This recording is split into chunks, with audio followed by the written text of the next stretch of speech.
Assalamualaikum warahmatullahi wabarakatuh.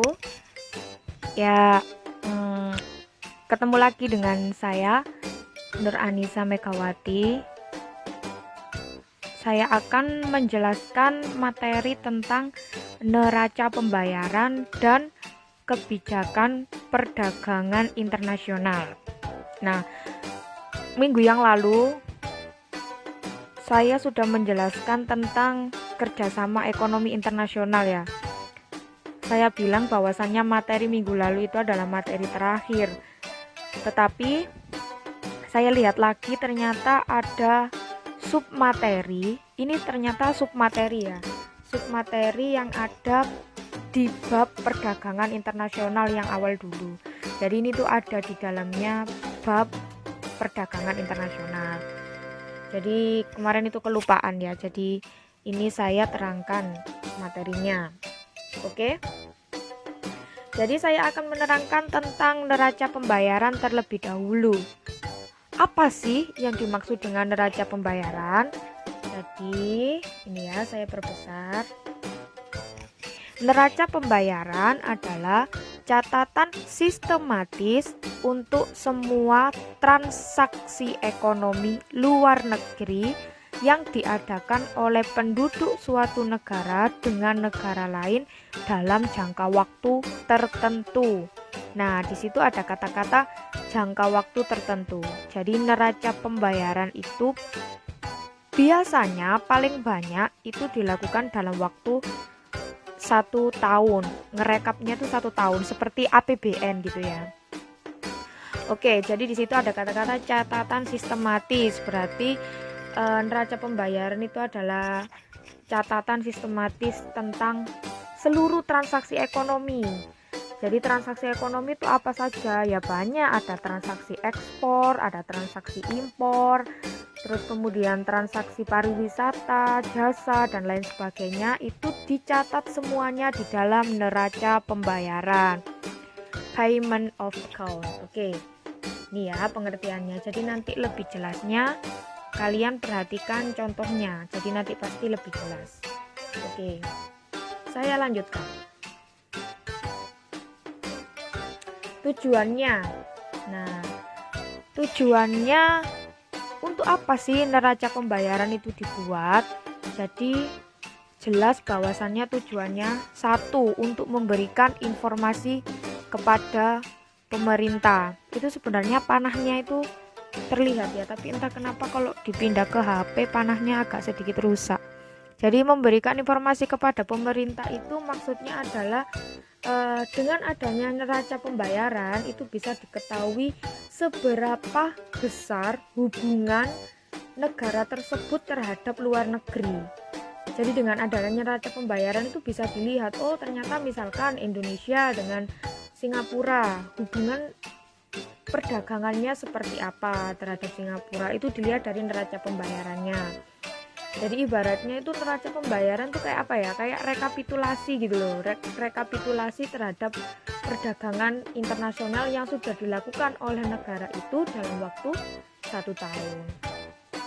Oke, jelas ya yang nomor 1 tujuannya. Yang nomor 2, tujuannya diadakan neraca pembayaran adalah untuk membantu pemerintah. Membantu pemerintah dalam hal apa? Dalam kebijakan ekonomi. Jadi dengan adanya neraca pembayaran yang dibuat dan direkap dalam waktu 1 tahun itu tadi, pemerintah bisa menentukan kebijakannya. Kebijakan terkait apa ya? Kebijakan terkait perdagangan internasional. Jadi bisa kebijakan ekspornya atau kebijakan impornya atau kebijakan terkait moneter dan lain sebagainya. Jadi itu sangat membantu pemerintah kayak gitu. Oke, saya lanjutkan. Nah, ini yang harus kalian perhatikan supaya kalian paham. Jadi komponen yang ada di dalam neraca pembayaran itu terdiri dari 3. Current account, capital account, dan monetary account. Jadi apa sih maksudnya account itu? Account itu maksudnya akun gitu ya. Kalau kita berbicara masalah ekonomi, kalian pasti tidak asing dengan kata-kata akun. Ya, jadi current account itu kalau di dalam bahasa Indonesia namanya adalah transaksi barang dan jasa. Jadi begini, di dalam neraca pembayaran itu ada 3 komponen yang ada di dalamnya. Maksudnya seperti itu. Yang pertama, komponennya adalah untuk mencatat transaksi barang dan jasa. Yang kedua, neraca pembayaran untuk mencatat transaksi modal atau capital account. Yang ketiga, untuk mencatat monetary account atau transaksi devisa. Itu loh, Rek. Kan saya dulu pernah menerangkan ya, kebijakan moneter. Moneter itu berasal dari kata-kata apa? Money, yang artinya adalah uang. Berarti monetary account itu adalah transaksi yang mencatat tentang keuangan, kayak gitu. Nah, keuangan kalau di dalam perdagangan internasional, uang itu diartikan sebagai devisa. Lebih gampangnya seperti itu. Nah, nanti ada sendiri kok saya terangkan apa sih devisa itu, nanti saya terangkan di belakang. Jadi saya terangkan current account. Current account itu kan transaksi yang mencatat pembayaran transaksi barang dan jasa. Nah, current account itu dibedakan menjadi 2, yaitu neraca perdagangan barang dan neraca perdagangan jasa.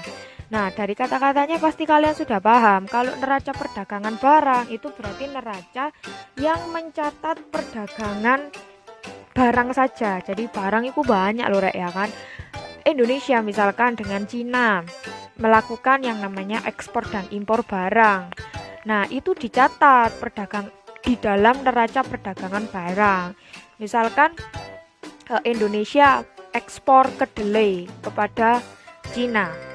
Terus Cina mengekspor televisi kepada Indonesia. Berarti kan bagi Indonesia kan impor.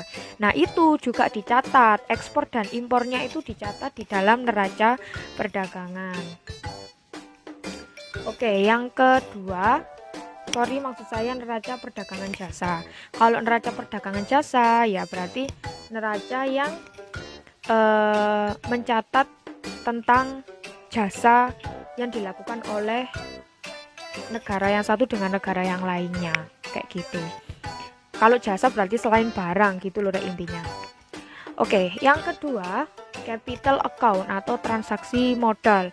Jadi di dalam neraca pembayaran itu juga mencatat transaksi modal. Loh Bu, modal itu maksudnya apa ya? Kalau di dalam perdagangan internasional, pastikan orang kalau mau dagang itu kan pasti butuh yang namanya modal kan. Lebih gampangnya kan seperti itu.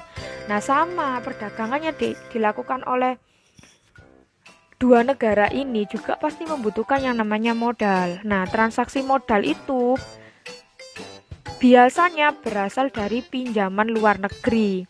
Pinjaman luar negeri ku ibaratnya ku utang gitu loh, Rek. Jadi contoh misalkan Indonesia meminjam uang kepada World Bank atau Bank Dunia misalkan. Nah, itu dicatat di dalam neraca pembayaran, kolomnya kolom capital account kayak gitu. Oke, yang ketiga, monetary account. Jadi monetary account itu adalah transaksi yang mencatat pembayaran devisa. Jadi devisa itu kan saya tadi sudah menjelaskan gampangannya, devisa itu uang. Cuman uangnya itu dalam bentuk apa? Uang internasional. Jadi devisa itu adalah pembayaran yang diakui di dunia internasional. Biasanya ya lebih banyak menggunakan mata uang dolar. Nah, transaksi devisa, contoh misalkan Indonesia punya yang namanya pariwisata, ada Danau Toba, ada Bali, dan lain sebagainya. Semakin banyak turis yang datang ke Indonesia untuk menikmati pariwisata, berarti kan menyumbangkan pendapatan bagi negara kita. Nah, menyumbangkan pendapatannya itu bernama devisa. Nah, devisa ini juga dicatat di dalam neraca pembayaran. Nah, kalau misalkan Indonesia gitu ya,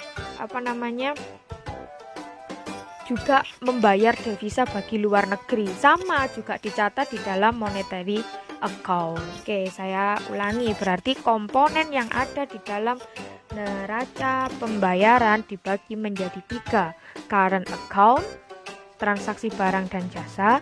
Capital account, transaksi modal. 3. Monetary account atau transaksi devisa. Oke, next. Nah, ini jenis-jenis neraca pembayaran. Jadi neraca pembayaran dibedakan menjadi 3 jenisnya. 1. Neraca pembayaran defisit. 2. Neraca pembayaran surplus. 3. Neraca pembayaran seimbang atau balance. Jadi neraca pembayaran defisit berarti minus ya, minus. Artinya transaksi debitnya lebih besar daripada transaksi kredit. Bu, apa Bu maksudnya transaksi debit, transaksi kredit? Jadi di dalam neraca pembayaran itu ada yang namanya debit sama kredit. Kalau debit itu berarti kita membayar kepada luar negeri. Kalau kredit kita mendapatkan uang dari luar negeri. Saya ulangi, kalau debit kita membayar kepada luar negeri, kalau kredit kita menerima dari luar negeri. Jadi neraca pembayaran itu bisa dikatakan defisit atau minus kalau kita membayar terhadap luar negerinya lebih besar daripada kita menerima uang dari luar negeri. Berarti kan kesimpulannya transaksi debitnya lebih besar daripada transaksi kredit. Oke. Yang kedua, neraca pembayaran surplus. Surplus itu kebalikannya defisit. Tadi kalau defisit minus, berarti kalau surplus kan plus. Berarti kita mendapatkan uang dari luar negeri itu lebih banyak daripada kita membayar kepada luar negeri. Berarti transaksi kreditnya lebih besar daripada transaksi debit. Oke, gampang kan? Nah, kalau neraca pembayaran seimbang atau balance, berarti transaksi kredit sama dengan transaksi debit. Berarti jumlahnya itu sama. Ya, balance berarti sama dengan. Oke, saya ulangi berarti jenisnya ada berapa? Ada 3, neraca pembayaran defisit, neraca pembayaran surplus, dan neraca pembayaran seimbang. Oke, next. Nah, ini lebih jelasnya kalian lihat contoh neraca pembayaran negara cerah tahun 2015. Ini contohnya toh, Rek, contoh. Jadi jangan tanya, Bu, negara cerah itu di mana? Iki contoh ya. Nggak ada di dunia ini yang namanya negara cerah itu. Oke. Wes, perhatikan. Itu di tabel urean kan ada neraca barang, neraca jasa, neraca modal, sama neraca moneter. Seperti yang saya bilang tadi, komponen neraca pembayaran itu kan ada 3. Neraca transaksi barang dan jasa atau current account, neraca modal, capital account, dan monetary account atau neraca moneter. Nah, cara membedakan debit dan kreditnya atau plus dan minusnya, kamu lihat contoh itu. 1. Neraca barang. Ekspor kita jumlahnya 250.000 dalam juta US dollar ya. Impornya sebesar 300. Nah, berarti kalau di total neraca barang kita surplus atau defisit? Yaps, jawabannya adalah defisit. Tandanya ini loh, rek gampang loh, ini loh tak garis besar lah. Ini loh kan ada kurungnya ya. Kalau kurung itu berarti minus atau defisit. Kok bisa defisit, Bu? Ya iyalah, impornya lebih besar daripada ekspornya. Jadi ekspor itu kredit, impor itu debit. Ayo, tadi gimana? Kalau kreditnya lebih besar daripada debit berarti kan defisit. Itu ya. Oke, next. Neraca jasa. Terus ya, saya nggak ngulangi lagi dari awal. Neraca jasa di situ sebesar 125.000. Tapi tidak ada tanda kurungnya. Berarti kan artinya surplus ya. Kenapa kok surplus? Karena kreditnya lebih besar daripada debit. 425 dikurangi 300 kan hasilnya plus 125. Berarti ini namanya surplus ya, bukan defisit. Neraca modal sebesar 200. Kenapa? Ya karena 600 dikurangi 400 kan hasilnya kan 200 berarti surplus. Pokoknya kalau hasilnya tidak ada tanda kurungnya itu berarti dia surplus, kalau ada tanda kurungnya berarti dia defisit. Nah, yang atas itu kredit, yang bawah itu debit, kayak gitu ya. Dan lain sebagainya. Wes, itu berarti kesimpulannya yang bawah sendiri yang sebesar 250.000 itu defisit atau surplus. Ayo, nggak ada tanda kurungnya. Yaps, jawabannya adalah surplus karena tidak ada tanda kurungnya. Berarti jika disimpulkan, neraca pembayaran negara cerah tahun 2015 mengalami surplus sebesar 250.000 US dollar. Kayak gitu. Bu, cara ngitung 250.000-nya gimana? Aduh, masuk gak iso rek. Ayo dihitung. 50.000. Ya kan? Ini loh cara ngitungnya, itu surplusnya kamu tambahkan dulu, baru dikurangi defisitnya. Wes ketemunya 250.000 US dollar. Gitu, gampang, wis pasti iso ngitungnya. Yang nggak bisa nanti tanya temennya atau videonya di replay lagi. Oh ya, jangan lupa semua materi yang sudah saya terangkan lewat video wajib dicatat. Saya nggak mau tahu nanti ketika ulangan atau penilaian akhir tahun PAT kalian masih kebingungan, Bu ini belum diterangkan, Bu ini belum diterangkan. Wis nggak ada alasan, pokoknya kalian harus mencatat semua materinya. Jadi kalau lihat video tok gitu terus nggak dicatat ya pasti lupa lah rek. Ya kan, ingat kalian itu bukan Einstein ya. Saya juga bukan Einstein.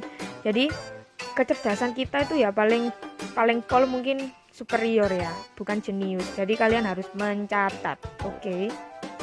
Saya lanjutkan. Materi yang kedua adalah kebijakan perdagangan internasional. Jadi tadi setelah neraca pembayaran, sekarang saya terangkan tentang materi kebijakan perdagangan internasional. Kebijakan, latar belakangnya. Semakin berkembangnya hubungan antar negara, beberapa negara akan mengalami keadaan yang kurang menguntungkan bagi industri dalam negerinya karena kurang mampu bersaing di pasaran internasional. Ini sudah pernah saya terangkan. Teori perdagangan internasional itu kan ada absolute advantage sama comparative advantage. Jadi teori keunggulan mutlak dan teori keunggulan komparatif. Jadi negara itu pasti memiliki sisi kelemahan. Jadi sisi kelemahan, dia tidak bisa memproduksi barang, akhirnya dia lebih baik impor kayak gitu. Wes, ini nggak saya terangkan lagi teorinya karena dulu sudah pernah saya terangkan. Intinya latar belakang kok bisa ada kebijakan ya karena itu tadi, setiap negara pasti punya yang namanya kelemahan dalam sisi ekonomi. Wes. Oh, ini panahnya juga rusak. Kalau di komputer ini panahnya nggak rusak rek. Jadi ya semoga kalian paham lah ya.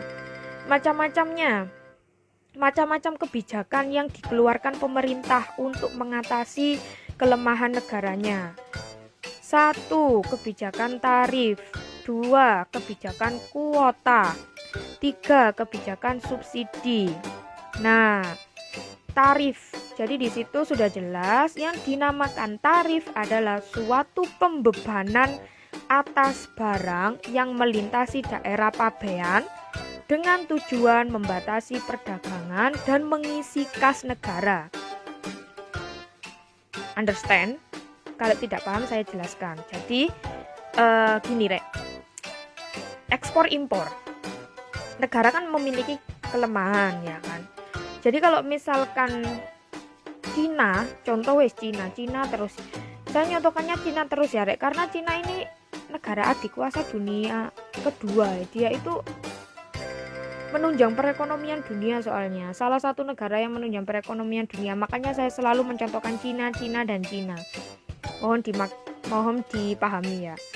Jadi contoh misalkan Cina, dia ini karena Indonesia itu dianggap sebagai pasar internasionalnya Cina, karena kita penduduknya banyak. Cina kan seneng gitu loh menjual barang di Indonesia karena pasti lakunya gitu ya.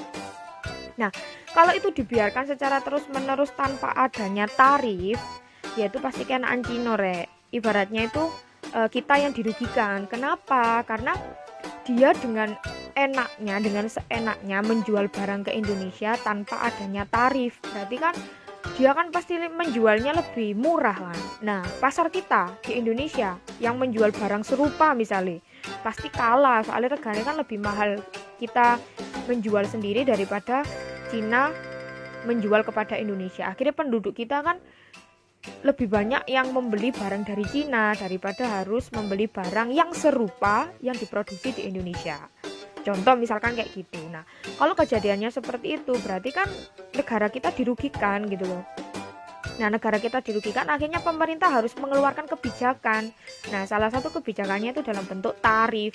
Jadi kalau negara lain yang akan mengekspor barangnya kepada kita, berarti bagi kita kan impor, ya kan? Berarti kalau mereka itu mengekspor barang kepada kita dan kita mengimpor barang dari mereka harus membayar tarif. Ibaratnya aku membayar duit rek, pajak ya kan, ibaratnya kayak ngono loh. Ya, semoga kalian paham. Yang kedua, kebijakannya adalah berupa kuota. Jadi kuota itu adalah kebijakan untuk membatasi jumlah barang yang masuk atau kuota impor dan membatasi barang yang keluar atau kuota ekspor dengan tujuan melindungi produksi dalam negeri. Lek tadi itu tarif, kalau sekarang kuota itu maksudnya jumlah.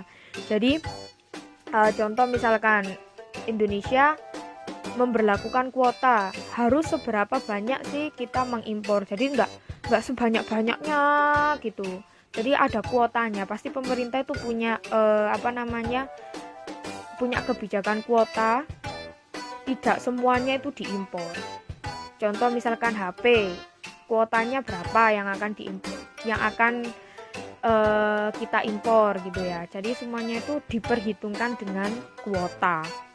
Seperti itu. Tujuannya untuk melindungi produksi dalam negeri. Ya iyalah, lek semuanya beli dari luar negeri kan ya kasihan pengusaha yang ada di dalam negeri.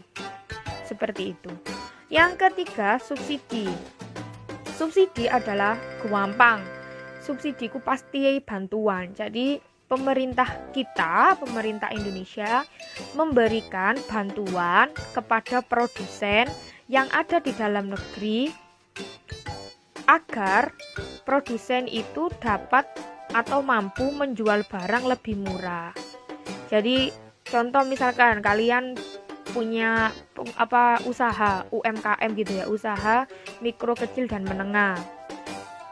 Nah, kalian misalkan rumah kalian di Tanggulangin ya. Kalian tahu kan Sidoarjo itu terkenal dengan kabupaten dengan banyak UMKM. Jadi UMKM kita tuh maju.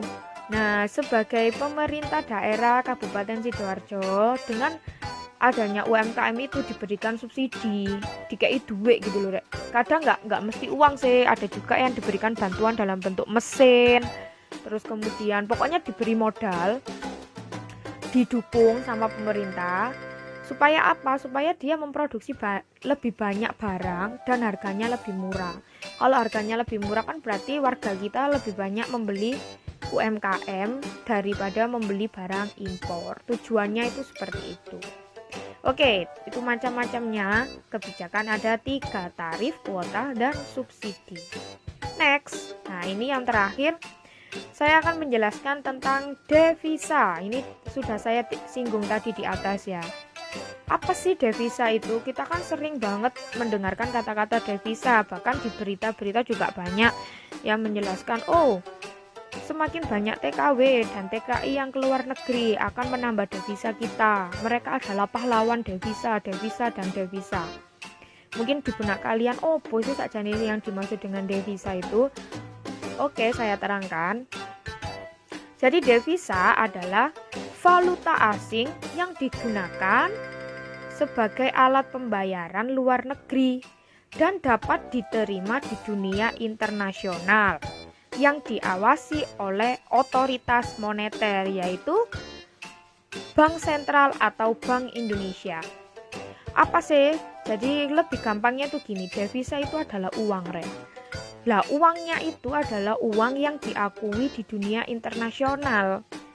Namanya adalah falas atau valuta asing, singkatannya itu falas.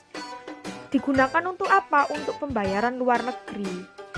Jadi contoh misalkan eh, semakin banyak kita mengekspor barang ke luar negeri, nah pihak yang menerima barang kita itu kan membayar kepada negara kita.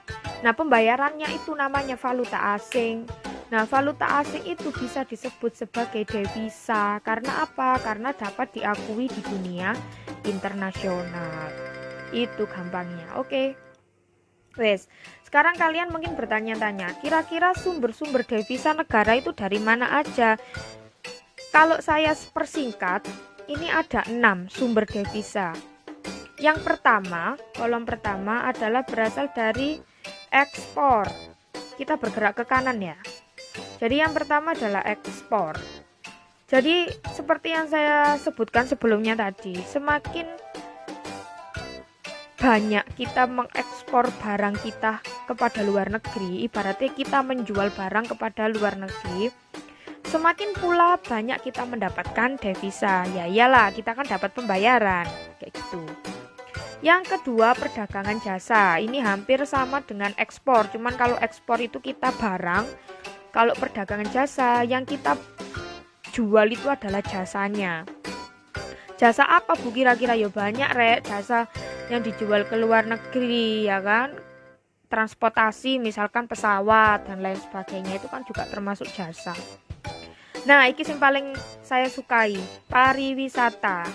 Kalian pasti juga suka banget kan. Nah jadi kalau misalkan Indonesia memiliki ratusan atau bahkan ribuan pariwisata yang ada di Indonesia yang sangat cantik dan indah. Contohnya misalkan Danau Toba, Bali, Raja Ampat ya, terus kemudian yang terkenal lah pokoknya, yang terkenal di dunia internasional. Jadi semakin banyak turis asing yang datang menikmati pariwisata kita, itu berarti mereka juga menyumbangkan devisa bagi negara. Soalnya kan dia kesini kan bayar. Lah bayarnya itu ya devisa itu tadi, valuta asing. Masuknya di mana Bu? Ya masuknya di neraca pembayaran itu tadi. Dan di APBN juga dianggarkan kayak gitu. Nah, wis ya, berarti dari pariwisata juga bisa. Jadi semua sumbernya devisa itu salah satunya juga bisa dari pariwisata. Untuk saat ini kemungkinan devisa kita sangat turun ya. Kenapa turun? Ya iyalah pariwisatanya kan ditutup. Warga negara luar negerinya tidak bisa ke Indonesia, sehingga pendapatan kita dari sisi devisa pariwisata akan turun. Itu sudah pasti. Kayak contohnya Bali itu. Bali kan sekarang sepi ya, nggak ada pengunjung dari turis-turis mancanegara. Nah ya itu akan menurunkan devisa negara kita. Saya nggak berbicara masalah kesehatan loh ya, saya berbicara masalah ekonomi. Kalau berbicara masalah kesehatan ya jelas lah rek, itu tujuan yang sangat baik. Turis itu nggak usah masuk ke Indonesia dulu untuk sementara, karena untuk keselamatan warga negara kita. Saya juga setuju tentang itu ya, mohon jangan salah paham. Oke, next, pinjaman luar negeri. Jadi devisa itu juga didapatkan dari pinjaman juga. Kalau misalkan negara kita pinjam ke Bank Dunia misalkan, itu akan menambah devisa kita.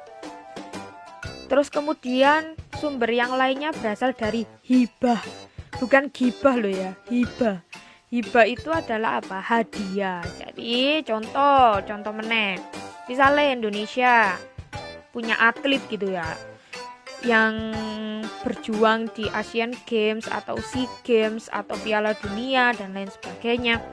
Lah kok ternyata mereka menang gitu ya. Pasti kan mereka dapat hadiah. Nah, hadiah itu berupa devisa juga, itu bisa menambah devisa kita. Contohnya gitu. Apakah hibah itu juga berasal dari atlet doang Bu? Ya enggak lah, yang namanya hadiah ya enggak harus dari atlet. Bisa juga misalkan hadiah karena kita dapat bencana gitu. Misalnya Indonesia, nauzubillah min zalik ya, misalkan kita mengalami bencana gitu kan, pasti dunia internasional kan tidak akan diam begitu saja. Mereka juga pasti menyumbangkan uang kepada kita dalam bentuk devisa itu tadi. Oke, yang terakhir, nah ini yang kita sebut sebagai pahlawan devisa, TKI dan TKW. Jadi semakin banyak orang Indonesia yang bekerja di luar negeri, itu akan semakin menambah devisa bagi negara kita. Karena negara yang ditempati oleh TKI dan TKW ini, mereka membayar kepada negara kita, Rek. Jadi mereka makanya disebut sebagai pahlawan devisa. Tapi dari sisi sini sih, kok kalau saya melihat dari sisi ekonomi, ya bener sih ini ada sisi positifnya karena menambah devisa. Tapi kalau dari segi sosial sih sebenarnya gimana ya, kasihan gitu loh. Ya nggak kasihan sih, mereka bekerja dibayar, cuman kan kalau misalkan ada kejadian yang tidak diinginkan, mereka itu pahlawan devisa kita. Jadi pemerintah harus benar-benar untuk protek terhadap mereka, artinya tetap melindungi mereka dimanapun mereka berada, kayak gitu. Jadi itulah sumber-sumber devisa. 1. Didapatkan dari ekspor, 2. Perdagangan jasa, 3. Pariwisata, 4. Pinjaman luar negeri, 5. Hibah, dan yang terakhir berasal dari TKI dan TKW. Oke, thank you. Itu adalah materi yang bisa saya jelaskan. Kurang lebihnya saya mohon maaf. Dan jangan lupa dicatat semua materinya. Kalau sudah dicatat tapi nggak ngerti-ngerti, boleh ditanyakan atau belajar bersama temannya. Terima kasih, mohon maaf jika ada kesalahan. Saya akhiri, wassalamualaikum warahmatullahi wabarakatuh.